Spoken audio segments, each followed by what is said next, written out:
Hello everyone, welcome back to my new blog. कैसे हैं आप सब? आई होप आप सब ठीक होंगे।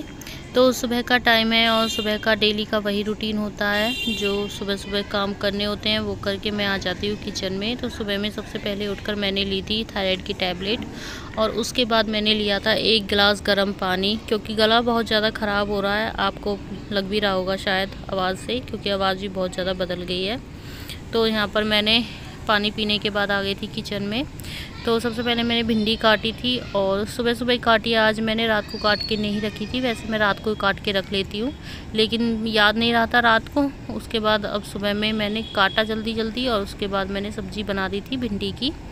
और भिंडी की सब्ज़ी तो बना दी थी, वो बन रही है एक साइड में। दूसरी साइड में यहाँ पर मैं बना रही हूँ तोरई की सब्ज़ी, क्योंकि मम्मी पापा भिंडी की सब्ज़ी नहीं खाते हैं, तो इसलिए मैंने उनके लिए तोरई की सब्ज़ी बना दी थी। और थोड़ी सी भिंडी कम भी थी, तो इसलिए मैंने तोरई की सब्ज़ी बना दी थी। अगर कम पड़ेगी लंच के लिए तो मैं तोरई की सब्ज़ी दे दूँगी हस्बैंड के लिए, क्योंकि बच्चे तो खाते नहीं है तोरई की सब्ज़ी, तो इसलिए मैंने तोरई की सब्ज़ी बना दी थी। थोड़ी सी एक्स्ट्रा हो जाएगी और मम्मी पापा भी खा लेंगे। उसके बाद यहाँ पर तोरई की सब्ज़ी बन रही है और इधर बन रही है हमारी भिंडी की सब्ज़ी। तो सब्ज़ी बना दी थी, उसके बाद मैंने आटा भी लगा दिया था और उसके बाद हमने पी ली थी चाय। तो हस्बैंड ने भी पी ली थी, मैंने भी। और यहाँ पर मैं बर्तन खाली करके अनीता को दे रही थी, वो बोल रही थी मुझे बर्तन खाली करके दे दो। तो यहाँ पर चाय रखी हुई थी, बच्चों के लिए बनाई थी, क्योंकि बच्चों की तबीयत ख़राब चल रही है आजकल, तो इसलिए उनको भी चाय दे रहे हैं। क्योंकि चाय से ये होता है थोड़ा सा गला ठीक हो जाता है, आराम मिल जाता है गले को, क्योंकि तबीयत बहुत ज़्यादा ख़राब चल रही है बच्चों की।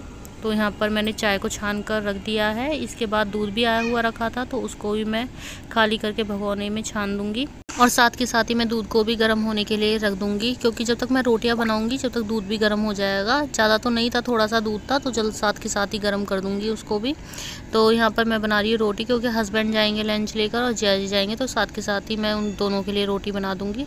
और यहाँ पर हमारा दूध भी बॉयल हो गया था। हस्बैंड के लिए मैंने लंच पैक करके दे दिया। जिया जी थोड़ा सा लेट जाते हैं बाद में, तो उनके लिए बाद में लंच पैक कर देंगे। तो यहाँ पर हमारा दूध भी गर्म हो गया था और उसके बाद मैं आ गई थी छत पे, क्योंकि मुझे सुखाने थे। थोड़े से कपड़े पड़े हुए थे सुखाने के लिए, धो दिए थे। वैसे मैं शाम को ही धोती हूँ ज़्यादातर कपड़े, दिन में नहीं धोती, क्योंकि छत पे मशीन रखी हुई है, तो छत पे गर्मी लगती है, बहुत ज़्यादा धूप होती रहती है, तो इस वजह से मैं छत पे दिन में कपड़े नहीं धोती हूँ, शाम को धो देती हूँ। तो सुबह में उठकर सुखा देती हूँ। तो यहाँ पर थोड़े से कपड़े धुले हुए रखे थे, उनको मैंने सुखा दिया था। और गर्मी तो इतनी ज़्यादा थी ना, धूप मतलब चिलचिली धूप थी एकदम, बहुत ज़्यादा गर्मी लग रही थी। और गले ऐसे ख़राब हो रहे हैं, पता नहीं कितनी सर्दी हो। तो यहाँ पर उसके बाद मैं कपड़े सुखाने के बाद आ गई थी नीचे। तो सबसे पहले आकर मैंने रूम की क्लीनिंग की है। तो यहाँ पर मैं रूम को क्लीन कर दूँगी। बेडशीट को मैंने झाड़ कर बिछा दिया है। और सच में इतना दिमाग ख़राब हो रहा है ना, कि ना तो क्लीनिंग ही कर पा रहे हैं और ना ही कोई मिल रहा है सफाई करने के लिए और ना ही पेंट करने के लिए। वैसे तो पेंट करने की बोल रहे हैं, लेकिन देखते हैं जो भी होगा। तो रूम की क्लीनिंग मैंने कर दी थी और कुछ गेस्ट भी आने वाले थे, तो इस वजह से मैं थोड़ी सी एक्स्ट्रा क्लीनिंग करके चल रही थी। तो यहाँ पर कनक कर रही थी स्टडी टेबल को क्लीन। तो सारी बुक्स वगैरह थी, एग्ज़ाम चल रही थी, सारी फैला के रखी थी, तो मैं उसको बोल रही थी कि इनको क्लीन कर दे। तो जितनी भी बुक्स फैली हुई थी उन्हें कनक एक सार करके रख रही थी, समझा रही थी वहाँ से। और इधर मैं कर रही थी सोफ़े की क्लीनिंग। तो यहाँ पर मैं सोफ़े को ऐसे ही झाड़ के बिछा रही थी। और देखते हैं दिवाली की सफाई करेंगे, तो इसकी मैं अच्छे से डीप क्लीनिंग करूँगी सोफ़े की भी। तो वैक्यूम से साफ़ करूँगी मैं, क्योंकि धूल मिट्टी बहुत ज़्यादा आती है और इनमें धूल भर जाती है ना, मुझे बिल्कुल भी अच्छा नहीं लगता है। और उसके बाद सोफ़े के कवर मैंने झाड़ कर बिछा दिए थे। और ये देखिए कैमरा कितना ज़्यादा हिल रहा था, ये मेरा बेटा रिकॉर्ड कर रहा था, तो बहुत ज़्यादा कैमरा हिल रहा था। मैं बोली थी थोड़ा सा फोकस कर।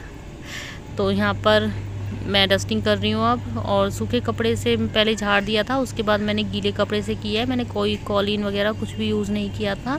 और सेम उसी तरीके से मैं कर लूँगी इस सेंटर टेबल को भी क्लीन। इसीलिए मुझे वो बारिश का मौसम होता है, वो मौसम बहुत अच्छा लगता है, क्योंकि उसमें धूल मिट्टी इतनी ज़्यादा नहीं आती है। लेकिन अभी जो मौसम चल रहा है इसमें धूल मिट्टी बहुत ज़्यादा आ रही है। जब दिवाली के बाद थोड़ा सा मौसम ठीक हो जाएगा, उस टाइम पर धूल नहीं आती है इतनी, क्योंकि सर्दियाँ पड़ती हैं, उस टाइम पर इतनी धूल मिट्टी नहीं उड़ती है। लेकिन अभी बहुत ज़्यादा उड़ रही है। जब ये क्लीनिंग का टाइम चलता है ना, इस टाइम पर बहुत ज़्यादा धूल मिट्टी आती है। तो यहाँ पर पूरे घर की डस्टिंग हो गई थी और इसके बाद जाऊँगी मैं किचन क्लीन करने, क्योंकि किचन मैंने अभी क्लीन नहीं किया है। जैसा कि मैंने आपको दिखाया था, ऊपर छत से आकर कपड़े सुखाने के बाद मैं लग गई थी सीधा क्लीनिंग में। तो डस्टिंग हो गई है, इसके बाद मैं किचन को क्लीन करूँगी। उसके बाद मैं नहाने के लिए जाऊँगी और उसके बाद कुछ गेस्ट आ गए थे तो उनके लिए नाश्ता पानी लगाया था और मैं नहा धोकर आ गई थी। तो मैं थोड़ी देर के लिए सो गई थी क्योंकि मेरे सर में बहुत ज़्यादा दर्द हो रहा था।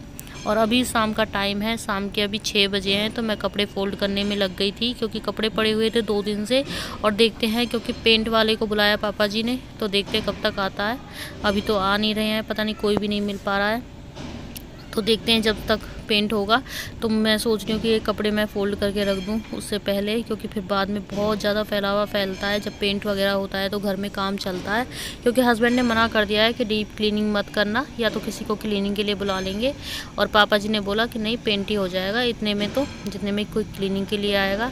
तो इसलिए अब देखते हैं पेंट होता है या फिर ऐसे ही साफ़ सफाई होती है। तो चलिए, जैसा भी होगा वो आपके साथ ज़रूर शेयर करेंगे। और आपको ये वीडियो कैसा लगा? वीडियो थोड़ा सा भी अच्छा लगा तो प्लीज़ चैनल को सब्सक्राइब करना, वीडियो को लाइक शेयर करना, और मिलते हैं नेक्स्ट वीडियो में।